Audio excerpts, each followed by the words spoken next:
Okay, sis, real talk. Are you dating with main character energy, or are you low key just trying not to get hurt again? In this conversation today, I am tackling or calling out how fear shows up on the first dates, in our standards, and even in the talk that we have where the guy has to be 6'4", that checklist that we have. I'm breaking down what it means to date from your future self, like the soft, healed, fully loved version of you, and how to stop letting old situationships pick your next partner. So if you're tired of dating from survival mode, let's fix that today. Welcome to Love Restore. I'm your favorite host, Marshaun Olaniyan. You are listening to and or watching KCCR Brownstone Cityscapes Radio. Again, I'm super excited to be here. So you already heard the topic. For these next 30 minutes, we will be breaking down, are you dating from your future self, or are you dating for your past? Now, what does that actually mean? Dating in your future means that you have already done some of the inner work. Maybe you're still currently going through it. You're still working through things, but you have already pinpointed an area or areas that you have said, okay, if I worked on this area or these few areas, I could see that a change in my life and my relational lives can switch from toxic or drama filled or problems all the time to more, I can choose boundaries and set them. I can choose the people that are in my circle and around me, around my space. I choose to ask for help. I choose to show up and be vulnerable. I choose to show my softer side and not feel like I'm going to be judged. Or if I am judged, who cares? That's their issue, not my own. So that's your future self. Your past self is always anxious. You are thinking about, maybe you're thinking about, is this person going to leave me? So there's some abandonment issues there. You haven't started working or even pinpointed the areas in which you can start working on. So again, you can get to dating in your future. You're still holding on to past pains. You haven't forgiven anybody, let alone forgiving yourself. You are dating anybody that is in your face, not qualifying them, right? You are really like, okay, I haven't been dating in a while. So whomever shows up, and this is not a conversation that you would have out loud, but subconsciously, whoever shows up, the next person, because you haven't dated in a while, you are ready to give your time, attention, your energy, and your focus to them without qualifying them, without making sure that they deserve to be a part of your world, to be a part of your life, to be a part of your daily. And if you have a child or children, to be a part of their world as well. We're just going along with the flow. And then we're wondering why our lives, our relationships are not standing the test of time, as well as it being so drama filled. So that is what my definition of future as well as past. So now let's talk about what dating from your let's talk about the fears first. Let's talk about what dating from your fears actually looks like, right? So it could be settling for safe or predictable partners who won't challenge you. Now, this one is something that I know that a lot of my clients struggle with, because as much as they say that they want an alpha male to come in, they really struggle with somebody that is challenging them or trying to take their control away, if you will, because that's the way that they look at it. The type of clients that I am trying to help to break these generational curses and help them become more softer and see that it's not a weakness, it's a strength, are the ones that really struggle with relinquishing control, allowing somebody else to take the lead. And this is not only in her career, this is also in her romantic relationship. In her career, she is a boss. This is why she thrives in her career. This is why she can get to a certain level of like top tier management, or COO, CFO, CEO, whatever, founder, all of those things. She can get to all of them. She really does own and knows that she can show up in her masculine, and control is a thing that needs to happen, especially when you are in those higher up positions and or an entrepreneur. Get that. But when she's trying to bring those same set of skills into her romantic relationship, she is not understanding why she is failing. And so that's what I helped to open up her mind to see. I helped her shift and change the way that she is showing up and or looking at things, as well as believing the way that things are happening, because most of it, she can't see that she is the problem. So that's what I help her to see, that she is a problem, but we don't stay stuck on that she's the problem, because just like she's the problem, she's also the person who can solve her own problem by showing up differently, by speaking differently, by making that her body, making sure that her body language is more in alignment and open and softer, and not standing there with folded arms, or, giving rest and be face or anything, or always, do this, do this, do this, this. You have a whole list of everything that needs to happen. Again, great for career.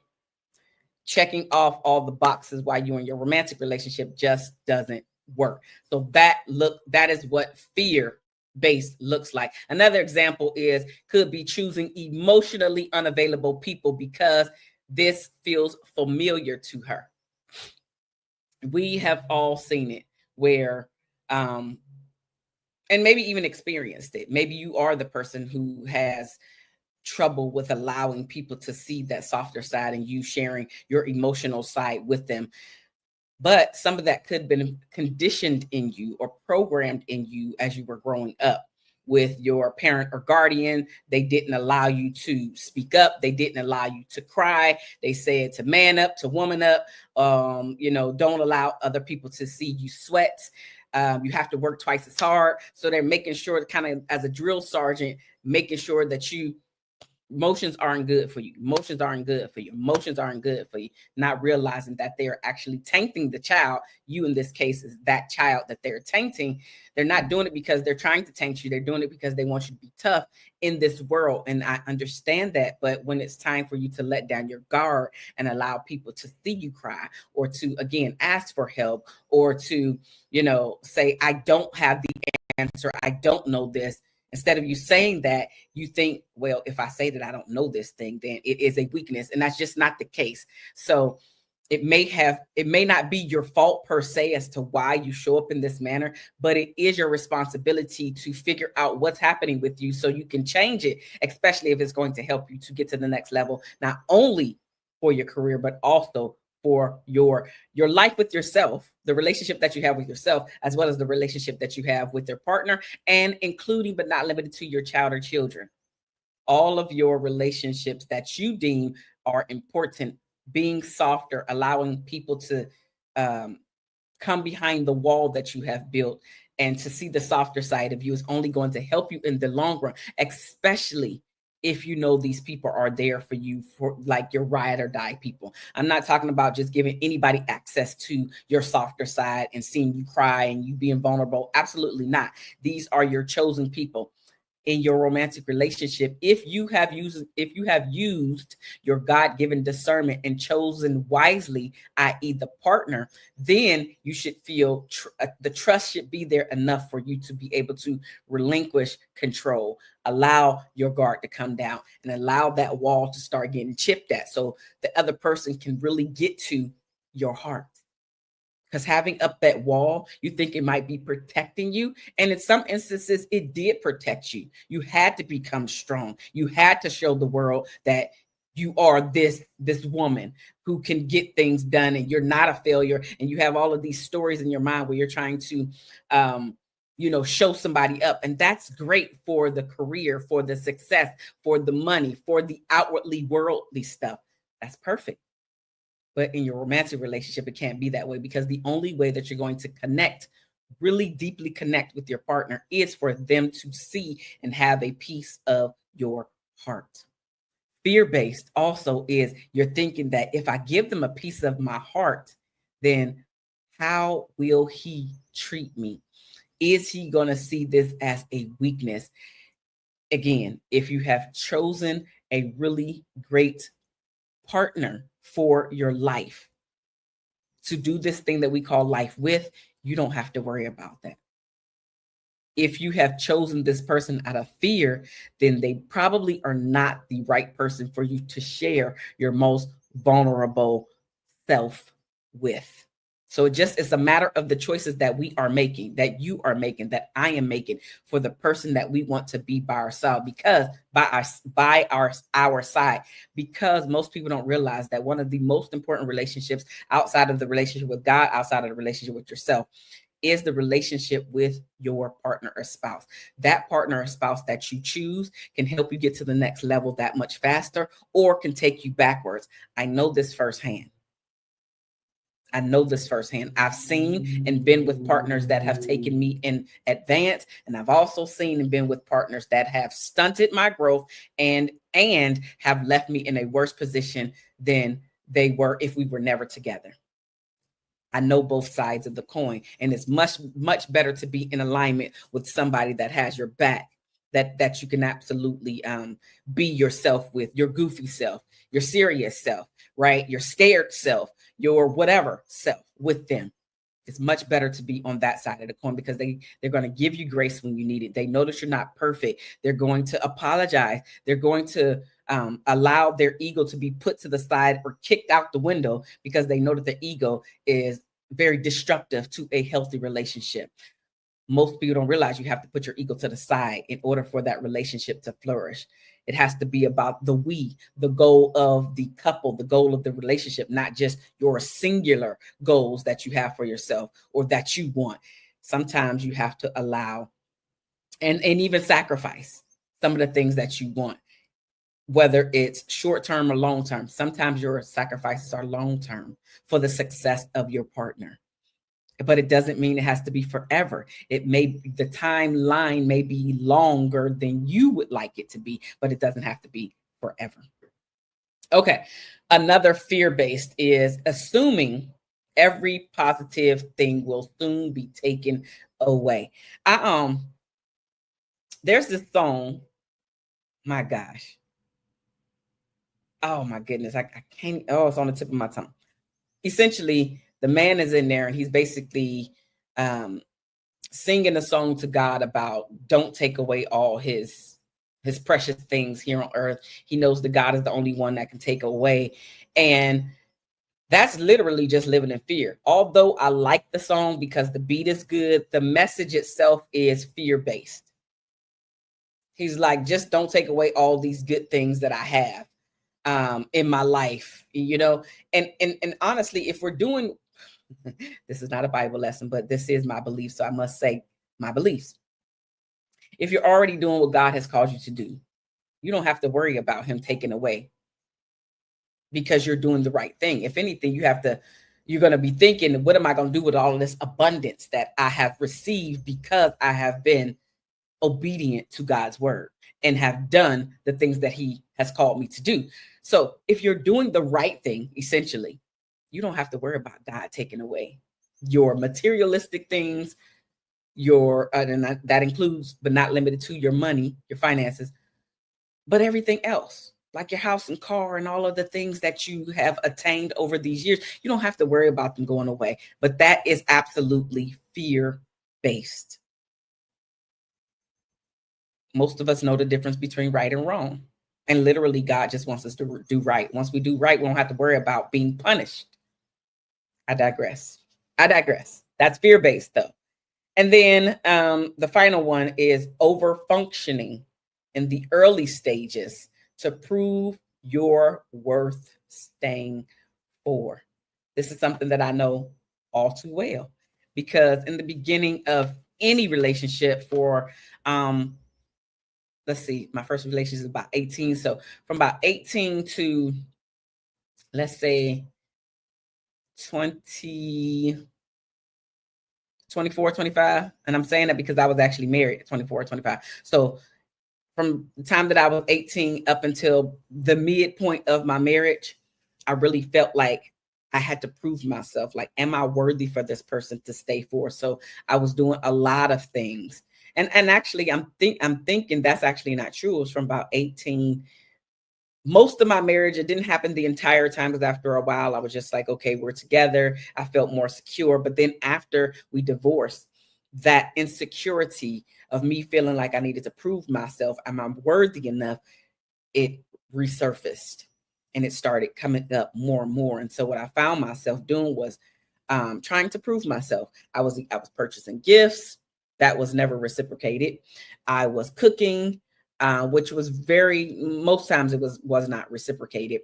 Like, come over, let me take care of you. Let me show you how much of a wife material I am, so you won't leave me, because I did not believe that any man would love me in that way, enough to stay, enough to not cheat, enough to see me as just his only one, that he only had eyes for me.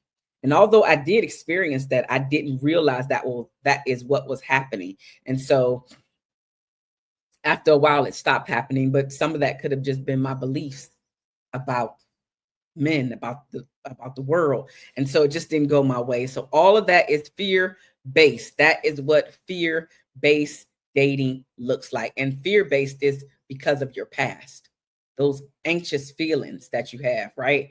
About whether if I have this conversation with him, because I really need to have this conversation with him because I'm feeling a certain type of way about something, but then you never have the conversation because you're thinking about your past. The last time we had a conversation, we argued for days, or the last time we had and I should say an argument. The last time I tried to have a conversation, not only did we have an argument, we didn't speak for days, and I don't want to feel that again. Or maybe there's another situation where you had an argument and then that relationship ended based off the argument, and you don't want to deal with those feelings or the results of the what could happen, because you're not really scared about the conversation per se, but you are scared about the outcome of that particular conversation. But all of that is fear based from your past experiences and the things that you have gone through. So that is fear-based. That is exactly what that looks like. Dating from your future or for your future actually looks like making decisions based on your desired partnership, not your current loneliness or what triggers you. No, we're making decisions based off of what we want our desired partnership to be and to look like. Your choices matter. Being very intentional about the people that you allow in your space and in your face. Being very intentional about the actions that you take once you get into a relationship. Being very intentional that I know what I did to get this person is the same thing I must do to keep this person. If I say that I am a very adventurous person when we are dating, but secretly I am not, and then after we get in a serious relationship and or even a marriage, I decide, well, that wasn't really me anyway, and so then I stop doing those things. Well, your adventurous partner is going to be bored with you. Not only did you lie that you were not an adventurous person, now he's super bored and he's going to look for other adventures with other people. And then some of that, we put the blame on the other person, not realizing that you played a part in all of these things because you lied from the very beginning. You didn't allow him to choose you based off your own merits. You lied by omission by showing up as your representative, as a person who loved to be adventurous, knowing good and doggone well that is not your true personality for the long haul. So now your adventurous partner is wondering what happened and why did you change, not realizing that it was your representative the entire time. So based off your desired relationship, dating for your future means asking better questions early on, not being scared that just because you haven't been out on a date or this person has said, let's go out on a date. It's only been, it's been several months prior to that. Nobody asked you out on a date.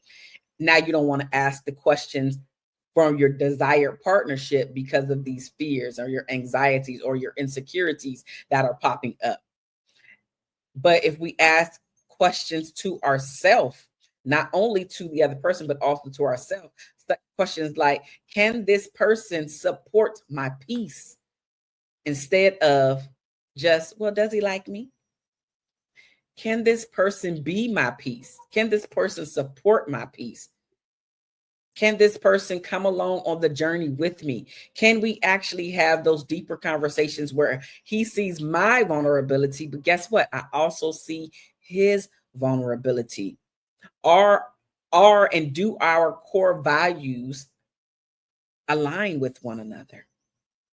Right? So really being able to ask those deeper questions much earlier on, not waiting until you're in a full-fledged relationship and now you're trying to have these deeper conversations, and then they're wondering like, well, I didn't really sign up for any of this stuff. I don't really know what's going on. And so now you're both trying to figure out, well, what's next? But if we ask these questions early on, you don't have to worry about getting so emotionally attached to this person. You don't have to even worry about spending a lot of time with this person, because that's what I hear from a lot of people who don't want to move on from dead end relationships. They're like, I've just put in so much time with this person. But if we ask better questions in the beginning, you don't have to worry about your time being wasted. On a bigger picture, it doesn't mean that everything is still going to be hunky dory and smooth across the board. It doesn't mean that you're not, that the relationship will not end if you ask better questions in the beginning, but you do increase your chances significantly by using your God-given discernment and seeing if this person is quality material versus just the riffraff or somebody that is here like a fair weather friend. They're a fair weather dating partner. If you're looking for permanent, you have to be willing to slow down, because permanency is not fast. It's not. If you think about it, the things that come and stay took a while to nurture, to grow, to build. Let's think about the businesses that are out there. It took a very long time for McDonald's to become the McDonald's that we know today. If I'm not mistaken, it started in California as one building, and then another guy came in and took over. I can't remember it, Croc. Okay. Anyway, he came in and took over, but he essentially took it from one McDonald's to 2 to 3 to 4. But that was over a process. That was over a series of years. Now McDonald's is in several different countries and have several things that are different on the menu. The point is, it took a very long time to do. It didn't happen overnight. There was a lot of processing. There was a lot of planning. There was a lot of things, a lot of steps that needed to go and be put into place in order for one to become however many they have now, thousands all over the world. But that took some time to do. So anything that's worth like permanency is going to take a while to build. Friendships that have been there forever took a while. The people that that you could be around, we have like 10, 20, 30, 40 years worth of friendship. But that took time. That took, energy. That took you being around one another. That took vulnerability. That took them seeing you at your best. That took them seeing you at your worst, and vice versa. So it's no different when you're trying to build a lifelong partnership with somebody. It's going to take time. So it doesn't mean that even if you do all the things that I mentioned, it doesn't mean that it's 100% guaranteed that your relationship is going to last the test of time, but it will significantly increase the chances of you being able to create something healthier than you've ever created before. The toxic energy and people that you're accustomed to being in your life, you can make the choice to get rid of them. I know sometimes it's easier said than done, but I've had to do that myself, and I'm so much better for it. My life is so much easier. My headspace is so much clearer and freer from the riffraff, from the drama. But we just have to be strong enough to make those decisions. Dating from your future means being willing to walk away when things do not align. Even if there's chemistry, there has to be more than chemistry. Compatibility is better, much better. Knowing that there is alignment, like I said, core values. Knowing that the both of you want the same type of relationship. Knowing that the both of you maybe even want to parent the same. I know that that's important. The same religion, the same type of ideas about finances, and or in any of these areas, even if you're on opposite ends of the spectrum, that you're able to come to some type of compromise or agreement. Okay, so you're better at the finances than I am. So we can still talk about it, right? But because you're much better, because you see things a different way, because you have grown your stocks and bonds and your portfolio is much deeper than mine, bigger than mine. Maybe you should do this. I want to talk about them so I could be better, but the final say should come from you, right? And I'm not talking about it has to be coming from the man. It's who's ever better at it in the relationship. That's where I think a lot of people get stuck on these gender roles. It doesn't have to be the man. It could be the woman. Some women are so much better at finances, and that's just one example. It's whatever two of you are better at. But just anyway, I'm going down a rabbit hole. Make sure that you guys are in alignment with the things that you want from your life. If you're looking for an adventurous person, make sure that they are truly adventurous, right? Don't go to the movie dates when you know that movies bore the mess out of you. Do something more adventurous, right? And then you'll have at least a better idea to say, okay, this person is not for me. The only thing that they want to do, the only dinner dates that they plan are walks in the park. Not necessarily the worst thing, but if that's not your thing, it's just not your thing, and not allowing your representative to show up. Dating from your future looks like you trusting that love can be both nourishing and exciting. It doesn't have to be boring. It doesn't have to be boring. There are definite things that are going to come up in life where it's not going to be a big adventure every single day. There are going to be some times where the two of you have to slow down and take care of this thing that we call life. It could be a sickness for one of you. It could be a sickness for a child or a family member, like a mom or dad. And then things have to take a shift in your life. That's just life. It's not always going to be very adventurous, but take advantage of the time that you have with one another. And take